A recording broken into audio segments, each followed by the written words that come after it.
नमस्कार, CBSE economics में आपका स्वागत है। और आज हम बात करने वाले हैं क्लास 12th के एक्सपेंडिचर मेथड जब आप यूज करते हैं तो कुछ आपको सावधानियां ज़रूर बरतनी चाहिए। Means you have to take some precautions when using the expenditure method of national income. तो वो सावधानियां क्या है, आइए एक एक करके हम देख लेते हैं।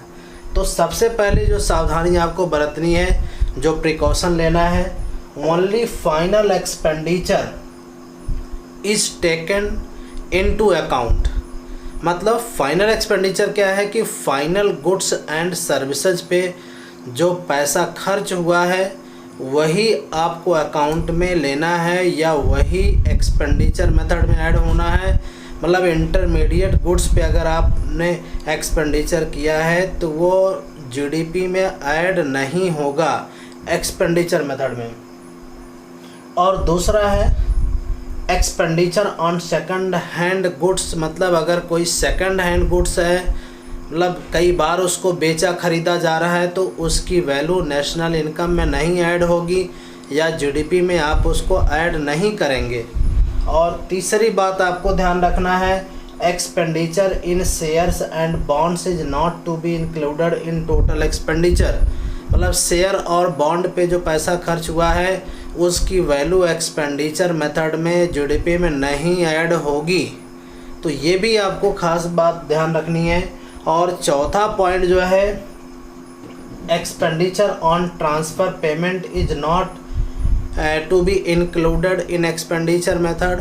मतलब केवल फैक्टर जो पेमेंट हो रहा है उस पर जो मीन्स एक्सपेंडिचर हो रहा है वही मीन्स एक्सपेंडिचर मेथड में ऐड होगा। तो यहाँ पे फ़िलहाल जो ट्रांसफ़र पेमेंट्स है उस पर जो पैसा खर्च हो रहा है वो एक्सपेंडिचर मेथड में नहीं ऐड होगा। इसके अलावा कुछ और सावधानियाँ हैं जो आपको याद रखना चाहिए।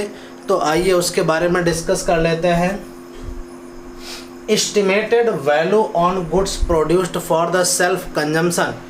मतलब अगर कोई व्यक्ति, कोई प्रोड्यूसिंग यूनिट्स या कोई किसान या कोई भी व्यक्ति अपने खुद के कंजम्पशन के लिए भी सामान प्रोड्यूस किया है तो उसकी जो एस्टिमेटेड वैल्यू है वो नेशनल इनकम में आपको ऐड कर देनी है। इतना ध्यान रखना है। तो ये कुछ छोटी मोटी सावधानियां थी जो आपको याद रखना था। और एक्सपेंडिचर मेथड में आपसे यही कहूँगा कि आप इसको सॉल्व करने के लिए ज़्यादा से ज़्यादा क्वेश्चन सॉल्व करें। मैंने आपको क्वेश्चन की पूरी लिस्ट भेजी हुई है तमाम तरह की बुक्स पे, इंटरनेट पे, तमाम जगह ऐसे क्वेश्चंस के पूरे क्वेश्चन बैंक बने हुए हैं। या लास्ट ईयर के क्वेश्चन आपको मिल जाएंगे, सीबीएसई के साइट पे मिल जाएंगे। तो आपको उसको सॉल्व करना है, प्रैक्टिस करनी है।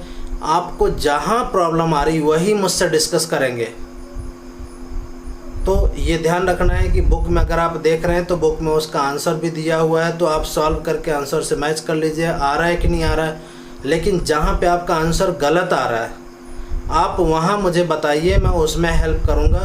तो आशा है कि जो तीनों मेथड है, value added, income method, expenditure method, ये जो तीनों मेथड है इसमें से जो जितने भी सारे क्वेश्चन हैं, means all question you will solve in next week. मतलब अगले हफ्ते तक जो है आप इसे सॉल्व करते रहें। ये नहीं कि एक क्वेश्चन सॉल्व कर दिया तो आपका सारा सब कुछ सॉल्व हो गया।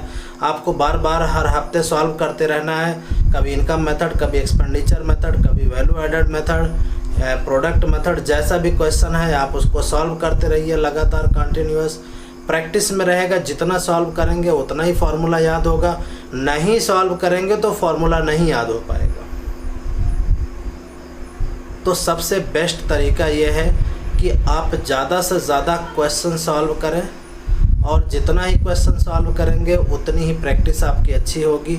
और इसमें देखिए बहुत कोई मुश्किल काम नहीं है, प्लस और माइनस के अलावा कुछ भी नहीं है।